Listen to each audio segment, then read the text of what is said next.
क्रांतिज्योती सावित्रीबाई फुले जयंती. स्त्री शिक्षणाच्या जननीस विनम्र अभिवादन.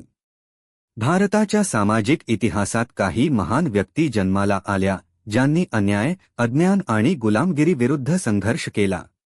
अशाच महान व्यक्तींमध्ये क्रांतिज्योती सावित्रीबाई फुले यांचे नाव अत्यंत आदराने घेतले जाते. आज आपण त्यांच्या जयंतीनिमित्त त्यांच्या कार्याला आठवून त्यांना विनम्र अभिवादन करत आहोत. सावित्रीबाई फुले यांचा जन्म 3 जानेवारी 1831 रोजी सातारा जिल्ह्यातील नायगाव या छोट्याशा गावात झाला. त्या काळात मुलींना शिक्षण घेण्याचा अधिकार नव्हता. स्त्रियांना फक्त घरकामापुरते मर्यादित ठेवले जात होते. अशा परिस्थितीत सावित्रीबाई फुले यांनी शिक्षणाचे महत्त्व ओळखले आणि समाजात परिवर्तन घडवून आणण्यासाठी शिक्षणालाच शस्त्र बनवले. सावित्रीबाई फुले यांचे लग्न महात्मा ज्योतिराव फुले यांच्याशी झाले. ज्योतिराव फुले हे समाजसुधारक, विचारवंत आणि स्त्री शिक्षणाचे समर्थक होते. त्यांनी सावित्रीबाईंना स्वतः शिक्षण दिले. त्या काळात स्त्रीला शिकवणे हे पाप मानले जात होते, पण फुले दाम्पत्याने या चुकीच्या समजुतींना ठामपणे विरोध केला. भारतातील पहिली महिला शिक्षिका.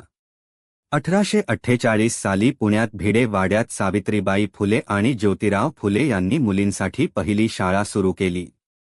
सावित्रीबाई फुले या भारतातील पहिल्या महिला शिक्षिका ठरल्या. ही गोष्ट त्या काळासाठी अत्यंत क्रांतिकारी होती.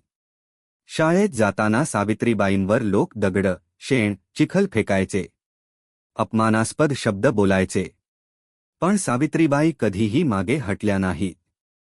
त्या शाळेत जाण्यापूर्वी सोबत एक अतिरिक्त साडी ठेवत असत, जेणेकरून शाळेत पोहोचल्यावर स्वच्छ कपडे बदलता येतील. हा त्यांचा शिक्षणासाठीचा त्याग आजही आपल्याला प्रेरणा देतो. स्त्री शिक्षणासाठी लढा. सावित्रीबाई फुले यांनी केवळ शाळा सुरू केल्या नाही, तर स्त्रियांच्या मनात आत्मविश्वास निर्माण केला. त्यांनी विधवा स्त्रियांना आधार दिला, बालविवाहाला विरोध केला आणि स्त्री-पुरुष समानतेचा पुरस्कार केला. त्या म्हणत असत, शिका, संघटित व्हा आणि संघर्ष करा. हा विचार आजही तितकाच महत्त्वाचा आहे. विधवांसाठी आणि पीडितांसाठी कार्य. त्या काळात विधवांची अवस्था अत्यंत दयनीय होती. समाज त्यांच्याकडे तिरस्काराने पाहत असे. सावित्रीबाई फुले यांनी विधवांसाठी आश्रयगृहे सुरू केली. गर्भवती विधवांना सुरक्षित ठिकाणी ठेवून त्यांची काळजी घेतली. नवजात बालकांची हत्या थांबवण्यासाठी त्यांनी मोठे कार्य केले. कवयित्री आणि लेखिका.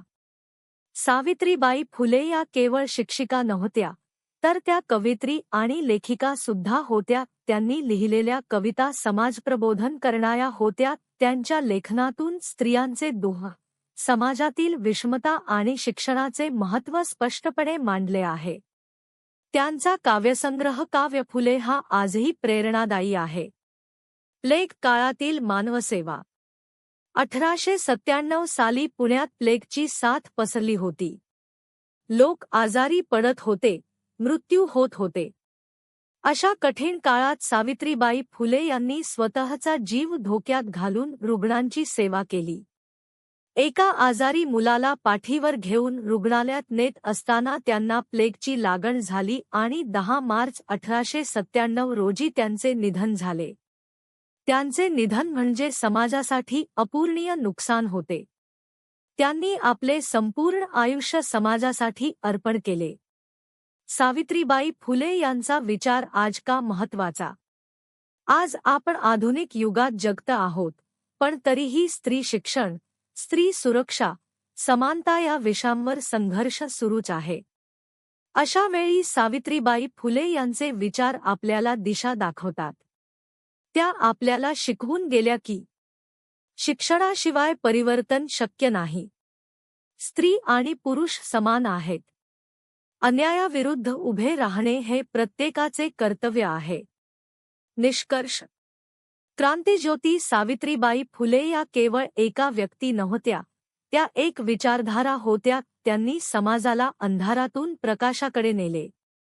आज प्रत्येक मुलगी शिकत आहे, उंच भरारी घेत आहे. यामागे सावित्रीबाई फुले यांचे महान योगदान आहे. त्यांच्या जयंतीनिमित्त आपण सर्वांनी एक संकल्प घेऊया की प्रत्येक मुलीला शिक्षण देऊ. स्त्री पुरुष समानतेचा आदर करू. समाजातील अन्यायाविरुद्ध आवाज उठवू. क्रांतिज्योती सावित्रीबाई फुले यांना जयंतीनिमित्त कोटी कोटी प्रणाम.